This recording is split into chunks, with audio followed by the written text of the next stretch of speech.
Hey, what's going on, everybody? Thank you so much for joining me for today's video. My name's Stay Metal Ray. Thank you so much for taking the time out of your busy day to come hang out with me and talk about my favorite band, that is Slipknot. Today's going to be a lot of fun, and I just can't wait to dive on into today's content. So today's video is going to be a fun video in the sense that it's a celebration of my favorite band of all time. This is not a critique nor a criticism of the albums. This is just like, ranking them all just from my least favorite to my favorite. They're all great. It's just all about personal preference, you know what I mean? I love Slipknot so much, and this band is responsible for shaping and molding my own joy and love for not only just creating my own music, but just my love for heavy metal music in general, Two things I want to say before we get into my ranking. One, if you're brand new to my channel or you've yet to hit that subscribe button, I'd really appreciate it if you did so. Thank you so much in advance, okay? And the second thing is, if you feel compelled to do so, please put your ranking down below in the comment section, okay? My goal with this video is to spread some kindness and spread some love and talk all things music, so keep that in mind down below in the comment section, alright? Let's be kind to one another, let's spread some love, let's bring the feel-good vibes, alright? So to celebrate my favorite band of all time, let's dive on in from 7 to 1, my least favorite album to my favorite. Let's go. My ranking has changed so much over the years, okay? Number 7, my least favorite is 0.5, The Gray Chapter. Let me just hammer this point home real quick just in case you missed it. This is not a bad album. This is just my least favorite. And the reason why over the years it's my least favorite is because of when it came out and where I was at personally in my own life. This album dropped like 9 days before I went to basic training, alright? I went to basic training in Fort Sill, Oklahoma, and then immediately went from Oklahoma to being stationed and living in Europe and Germany. So it was a very kind of chaotic and just all over the place time of my life. I was just bouncing between continents and different countries and different states here in the States. I was all over the place during this record cycle. So honestly, just my love for music kind of took a back seat because I was too focused on just every other thing that I had to worry about during that time period, right? But also too, now that I've gotten older and now that the album has been out for 8 years now, which is crazy to think about. 0.5 is 8 years old. Do you believe that? Honestly, everybody, there's really only one song that I really find myself absolutely loving, and that is the first single, The Negative One. I remember when that came out, I was so stoked, and I still am stoked on that song. It's my favorite song. It's heavy, it's fast, it's got the old school kind of rapped, kind of staccato vocal style from Corey. Guitar work is great, amazing guitar tones, all the above. A phenomenal music video. I remember when that dropped on August 1st, 2014 on Slipknot's website. I'll never forget it. I was like, damn, Slipknot's back. Great video, great song. But apart from that, that's just really the only huge attachment I personally have to that album. There's songs like Custer and AOV and Sarcastrophe, Devil and I, a lot of heavy hitters, a lot of great songs. But like I said, man, just really wasn't that invested as a music fan during this point in my life. So the album cycle and the album itself kind of just took a backseat, and I really just wasn't, obsessed with, anything other than what I was doing professionally at the time. So it might be surprising to you guys, but I just gotta be honest, man. Yeah, 0.5, it's a great album, great songs, just sentimentally just isn't really my favorite. That's all. Number 6 is the latest drop from Slipknot, The End So Far. The main reason why I like the album is because of the experimental aspects. I love the softer side of Slipknot. Softer doesn't mean it's not heavy. You can have a soft, kind of somber song and still be incredibly heavy. You can be heavy, but you can also be somber and weird and soft and chill and mellow. It doesn't have to be a blast beat all the time. But like I said in my album review, all the heavy songs on this album are solid, great entries from the band. So I welcome the experimentalness and the softness of the album mixed with the heavy songs, and for me it sits comfortably at number 6 out of 7. Number 5 is All Hope Is Gone. Yes, this album was always sitting towards the bottom and was at the bottom for the longest time, but having re-listened to it several times most recently and sitting down to make this video, I have to be honest with myself and you all, I really find myself liking this album a lot more as I get older. Kind of reading between the lines and hearing other members talk about this album throughout the years, they kind of seem, I don't know, pretty indifferent and sometimes a bit dissatisfied with the recording process and the album itself. However, as a fan, as somebody who first discovered this album when they were like 15 years old when it came out, as I get older, I find a new appreciation and love for the album. Reason why I kind of jumped up was 2 songs. There's 2 songs on the album that are deep cuts that nobody really pays attention to. And after listening to the album, I was like, oh yeah, I forgot about these songs. Nobody talks about these songs, but they're pretty sick. The first song is Gehenna. Gehenna I always appreciated. I remember reading an article somewhere on the internet when the album first dropped where Corey was talking about Gehenna being like his favorite and best vocal performance on a track. And when you think about it, like going from breathe my severed heart, give me you. That's a sick vocal line, dude. I don't care what you say, you know what I mean? It's soft, it's eerie, it's trippy, it's like a kind of gross, kind of just, it's got a vibe, you know what I mean? So I really like that song a lot. And the other song, I don't really necessarily like the whole song per se, but there's a bridge in the Butcher's Hook that is like, has such an attitude and such a feel-good vibes and such a heavy vibe and such like a in-your-face vibe. Every time I hear it, I'm like, damn, man, this is sick. So those two songs really stick out for me as I get older, but also too, I mean, all the heavy hitters, man, the classics, the cliches, the psychosocials, the snuffs, the sulfurs, the dead memories.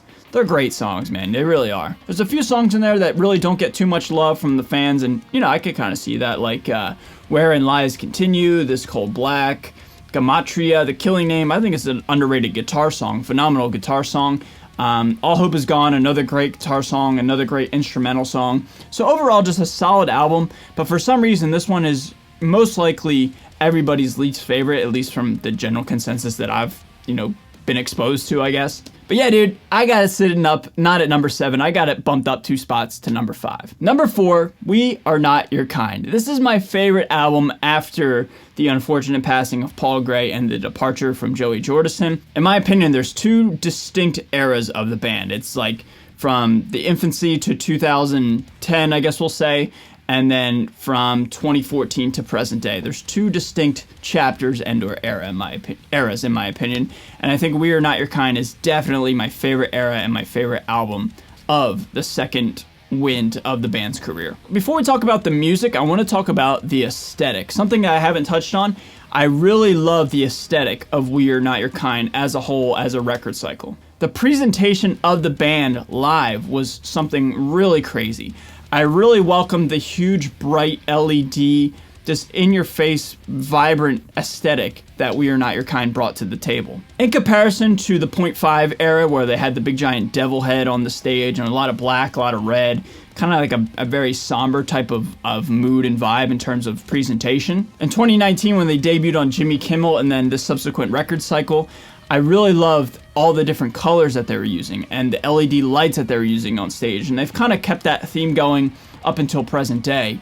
But they brought back the white jumpsuits and they had a lot of purples and pinks and like really rich, vibrant colors. And I really enjoyed that. Not to mention the obvious in the room. I got to hang out with Jim and, you know, become internet buddies with Jim during this record cycle, and Brad as well. So thank you guys so much. I'm forever in debt for your guys' just, you know, hospitality and just kindness, and I do my very best to make sure, you know, I don't forget that, and I never take that for granted. That was just such an amazing experience. So thank you guys so much for that. I sincerely appreciate you both. Love you guys. And then speaking on the album, there's some great songs on there. I think Neuroforte is the bread and butter of the We Are Not Your Kind cycle. I think it's the best song in my opinion. I love the breakdown with the snare, the 5/4 time drop, or like the band drop out for an extra measure and then they kick back in with the 4/4 groove with the breakdowns and open chugs. Whew, I love that, man. And then the most popular song on the album, Unsainted, when I first heard it as a single, when it first came out in like May, right before Jimmy Kimmel, I was like pretty in the middle of the road. I was like, all right, solid, awesome, you know, Slipknot song. That's what I've been saying a lot in this video. Like,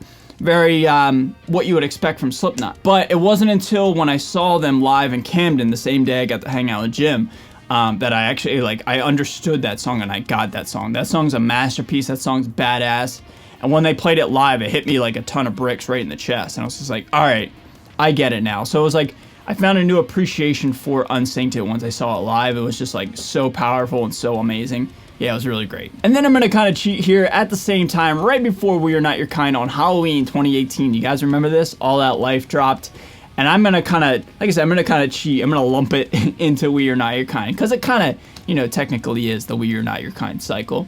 I love All Out Life. Similar to the negative one, they sound very similar, and that is nothing but a compliment. But when All Out Life dropped on Halloween 2018, I was like, all right, Slipknot's back, we're good.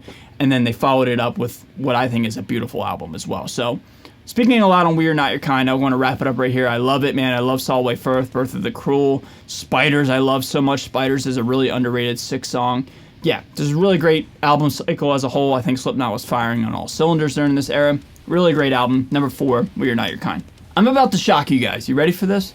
Number 3, gotta be honest, is Self-Titled. I can't believe it. I can't believe I'm saying that myself. Number 3, Self-Titled. How's that a thing? How's that possible? Hear me out. I think, honestly, guys, the main reason why here in 2022, why it's not in the top 2, is because I think I personally have played the Self-Titled album to death. I've listened to Self-Titled more than I think the rest of the albums, and I think, honestly, I'm kind of like, I think I've kind of, I don't know if spoiled's the right word, but I've let it run its course of maybe a bit too much. The best way I could describe this is when I first found Led Zeppelin when I was like 6 years old. My dad was kind of sick of Led Zeppelin because he grew up on Led Zeppelin. Like, he found Led Zeppelin when, you know, they came out in 1969, and he was always like, how many times are we going to listen to Whole Lotta Love? And I never understood what he was saying, but like now that we're here in 2022, 1999 was a long time ago. So it's like, you know, how many times are we going to listen to Wait and Bleed? How many times are we going to listen to Eyeless, all the above? And I know that might be kind of like a silly, you know, reason to put it number 3,